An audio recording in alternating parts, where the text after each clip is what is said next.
अब मैं आपको जो बताने जा रहा हूं वो आधुनिक विज्ञान की समझ से परे है। 99% लोग काशी को सिर्फ एक शहर या तीर्थ मानते हैं। लेकिन क्या हो अगर मैं आपसे कहूं कि काशी विश्वनाथ कोई साधारण मंदिर नहीं, बल्कि पत्थरों से बना एक जीवित ऊर्जा केंद्र है। एक ऐसा स्थान जिसे हजारों साल पहले इंसान की आत्मा को मोक्ष तक पहुंचाने के लिए एक विशेष तकनीक से रचा गया था। सबूत आपके सामने है। कुदरत का नियम है कि पानी हमेशा ढलान की तरफ बहता है, लेकिन पूरी पृथ्वी पर काशी ही वो जगह है जहां गंगा ग्रेविटी के नियम को तोड़कर दक्षिण से उत्तर की ओर बहती है। क्या ये संयोग है या फिर नदी को मोड़ा गया था उस दिव्य घेरे को पूरा करने के लिए जो इस शहर के नीचे छिपा है?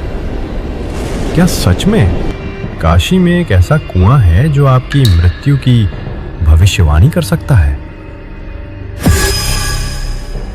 और क्या आपने काशी की करवत का नाम सुना है? वो गुप्त जगह जहां कभी मोक्ष पाने के लिए एक ऐसी कीमत चुकाई जाती थी जिसके बारे में सोचकर ही रोंगटे खड़े हो जाएं। और रहस्यों का यह सिलसिला यही नहीं रुकता। मणिकर्णिका घाट पर तो कुदरत का एक और नियम टूटता है। हजारों लोगों ने दावा किया है कि यहां मरते वक्त मुर्दे का दाहिना कान अपने आप ऊपर मुड़ जाता है।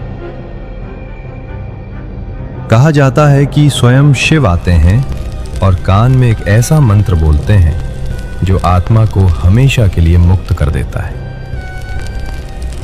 आखिर वो कौन सा गुप्त मंत्र है जिसे सुनने के लिए एक मुर्दा शरीर 3000 साल से निरंतर जीवित है?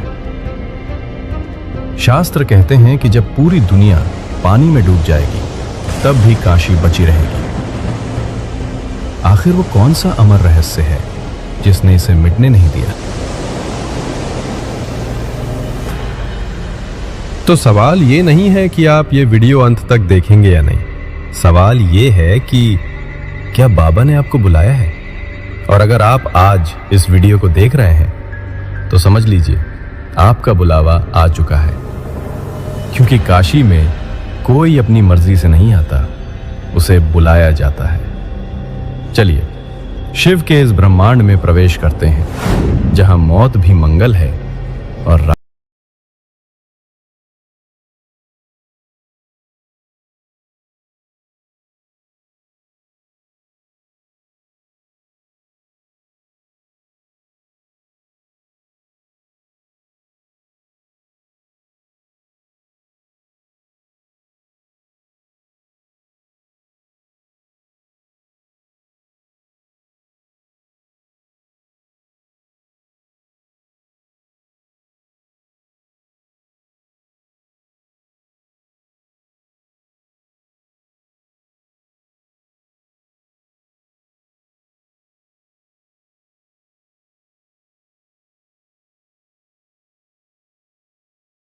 जाता है, क्योंकि यहां उसे ईश्वर नहीं स्वयं की प्राप्ति होती है।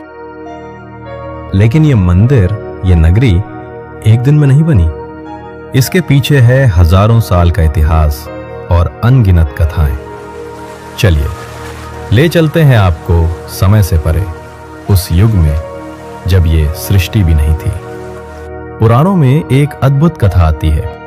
एक बार ब्रह्मा जी और विष्णु जी में विवाद हो गया। ब्रह्मा जी बोले, मैं सृष्टि करता हूं इसलिए मैं श्रेष्ठ हूं। विष्णु जी बोले, मैं पालनहार हूं इसलिए मैं श्रेष्ठ हूं। तभी उनके बीच एक भयानक नाद हुआ और वहां प्रकट हुआ एक विशाल ज्योति स्तंभ, इतना विशाल कि ना उसका आदि दिखे ना अंत। विष्णु जी ने वराह रूप धरा और नीचे पाताल की ओर गए उसका अंत खोजने। ब्रह्मा जी हंस बनकर ऊपर आकाश की ओर गए उसका आदि खोजने। हजारों वर्ष बीत गए लेकिन उस प्रकाश का कोई छोर नहीं मिला। थके हारे दोनों वापस लौटे और तभी उस ज्योति स्तंभ से प्रकट हुए भगवान शिव। उन्होंने मुस्कुराते हुए कहा, मैं आदि भी हूं, अंत भी हूं और इन दोनों से परे भी हूं। शिव जी ने कहा, यह मेरा ही स्वरूप है। जहां ये ज्योतिर्लिंग स्थापित होगा वहां मैं साक्षात निवास करूंगा। उसी दिन काशी में उस अनंत ज्योति ने पहले शिवलिंग का रूप धारण किया। यह सिर्फ एक प्रतीक नहीं, बल्कि एक ऐसा कॉस्मिक पावर हाउस है जो अपनी आध्यात्मिक ऊर्जा से आज भी निरंतर स्पंदन कर रहा है। स्कंद पुराण में काशी को अविमुक्त क्षेत्र कहा गया है, यानी वो स्थान जिसे शिव ने कभी किसी भी काल में नहीं छोड़ा।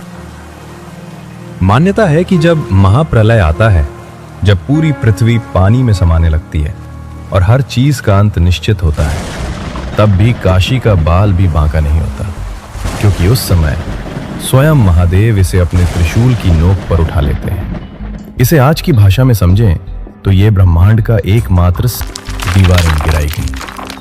काशी के उस पवित्र मंदिर को ध्वस्त कर दिया गया। लेकिन उस विनाश के बीच एक चमत्कार हुआ। जब मंदिर टूट रहा था तो मुख्य पुजारी ने शिवलिंग को उठाया और ज्ञानवापी के कुएं में छलांग लगा दी, इसलिए ताकि वो शिवलिंग दुश्मनों के हाथ न लगे। उन्होंने अपने प्राण दे दिए ताकि शिव का अस्तित्व बचा रहे। इसके बाद औरंगजेब ने मंदिर के अवशेषों पर ज्ञानवापी मस्जिद का निर्माण करवा दिया और उसी बलिदान का सच सदियों बाद सामने आया। 16 मई 2022 को जब कोर्ट कमीशन के सर्वे के दौरान वजू खाने में एक गोलाकार आकृति मिली, हिंदू पक्ष ने दावा किया कि यह वही प्राचीन आदि विश्वेश्वर का शिवलिंग है, जबकि मुस्लिम पक्ष ने इसे मात्र एक फव्वारा बताया। भारतीय पुरातत्व सर्वेक्षण ASI ने अपनी वैज्ञानिक रिपोर्ट अदालत को सौंपी। इस रिपोर्ट में कहा गया कि वर्तमान मस्जिद के निर्माण से पहले वहां एक बड़ा हिंदू मंदिर मौजूद था। सर्वे में मंदिर के खंभों और दीवारों के अवशेष मिलने का दावा किया गया। मामले की संवेदनशीलता को देखते हुए सुप्रीम कोर्ट ने उस वजू खाने को सील और सुरक्षित करने का आदेश दिया।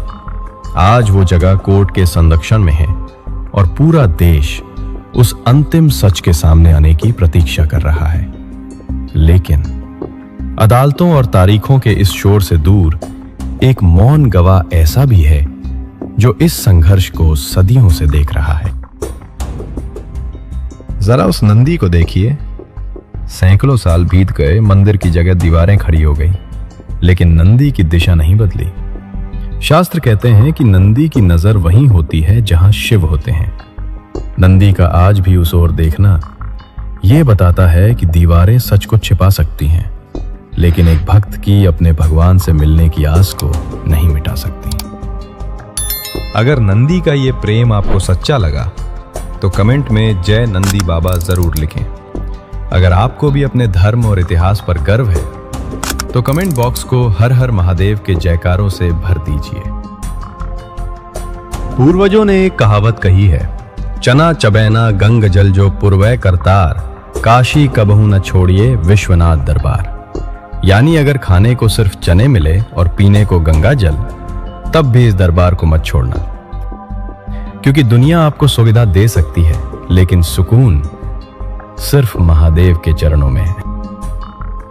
लेकिन काशी का एक और चेहरा है जो डराता नहीं, बल्कि आपको आईना दिखाता है। सबको लगता है काशी जाके महादेव मिलेंगे और गंगा में नहा के सब पाप धुल जाएंगे, गंगा आरती करके मुक्ति मिल जाएगी।